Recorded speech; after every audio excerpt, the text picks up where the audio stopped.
தமிழ்நாட்டை பொறுத்தவரையில் 1776 கிலோமீட்டர் பரப்பு நம்ம கடற்கரை ஓரம் இருக்கு.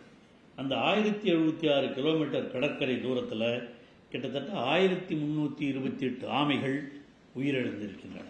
குறிப்பாக இந்த ஆண்டை பொறுத்தவரையில் கடலூர், நாகப்பட்டினம், சென்னை இந்த 3 கடற்கரை பகுதிகளில் தான் அதிகமாக ஆமைகள் உயிரிழந்து கரை ஒதுங்கி இருக்கின்றன.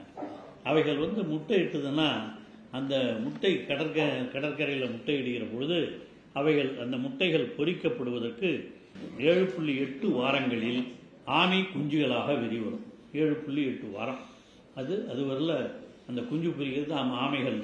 இப்போ நாம் என்ன பண்ணியிருக்கோம்னா அந்த முட்டைகள் வருத அதை சேகரித்து ஆங்காங்கே அந்த கடலோர பகுதிகளிலே முட்டைகளை சேகரித்து அந்த சேகரிப்பதற்கான அதை பாதுகாப்பதற்கான தடங்களும் உருவாக்கப்பட்டிருக்கின்றன. பல்வேறு இடங்கள் உருவாக்கப்பட்டிருக்கின்றன. இந்த முட்டைகளெல்லாம் பாதுகாக்கப்பட்டு அவைகள் குஞ்சுகளாக பொரிக்கப்படுகிற பொழுது மீண்டும் அவைகள் கடலுக்குள் போட்டு விடுகின்றன. இதெல்லாம் நாம் செஞ்சுக்கிட்டு தான் இருக்கோம்.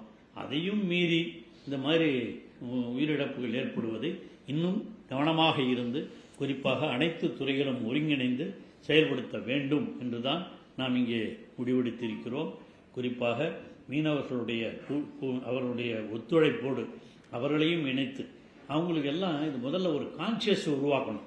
ஆமைகளை எப்படி பாதுகாப்பது, படகுகளில் செல்பவர்கள் எப்படி மீனவர்கள் அதை பாதுகாக்க வேண்டும் என்ற அவர்களுக்கு ஒரு டீச்சிங் அந்த பகுதிகளில் இருப்பவர்களுக்கெல்லாம் அந்த வாலண்டியர் அசோசியேஷன்ஸ்லாம் வந்திருக்காங்க. அங்கே அவங்களும் சேர்ந்து எல்லோரும் மீன்வளத்துறை அதிகாரிகள், வனத்துறை அதிகாரிகள்லாம் ஒருங்கிணைந்து அந்த பணிகளை செய்ய வேண்டும் என்று நாம் முடிவெடுத்திருக்கிறோம். அது மிக மிக முக்கியம். அதுபோல் அந்த பகுதிகளிலே இருக்கிற பல்வேறு பிரச்சனைகள், குப்பைகள்லாம் கூட நிறைய கூட்டியிருக்குன்னு சிலர்லாம் அங்கே சொன்னாங்க. அதுக்கு அந்தந்த பகுதிகளிலே இருக்கிற நகராட்சிகள், மாநகராட்சிகள் போன்றவைகளின் மூலமாக அவைகளை அகற்றுவதற்கான நடவடிக்கைகளையும் எடுப்பதற்கான முயற்சிகள் எல்லாம் மேற்கொள்ளப்பட்டிருக்கின்றன. ஆக இந்த விசைப்படகுகளை பொறுத்தவரையில் அவைகளில் அந்த விசைப்படகுகளுக்கு உள்ளேயே ஒரு கருவி பொருத்தப்பட்டு அந்த கருவிகளின் மூலமாக என்னென்ன தப்பு நடக்குது, இந்த கிலோமீட்டருக்குள்ளே பண்ணுறாங்களாங்கிறத இங்கே இருந்துக்கினே கரையில் இருந்துக்கிட்டுனே அதை பார்ப்பதற்காக கண்காணிப்பதற்காக மீன்வளத்துறையின் மூலமாக அதற்குரிய நடவடிக்கைகளும் எடுக்கப்பட்டிருக்கின்றன.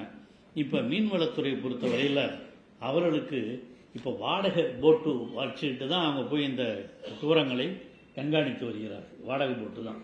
அந்த மாதிரி இல்லாமல் அவர்களுக்கு சொந்த படகுகள் வாங்கி கொடுப்பதற்கும் வனத்துறையின் மூலமாக நம்முடைய செயலர் அவர்கள் அதற்கான ஏற்பாடுகளை செய்வதாக இங்கே அறிவித்திருக்கிறார்கள்.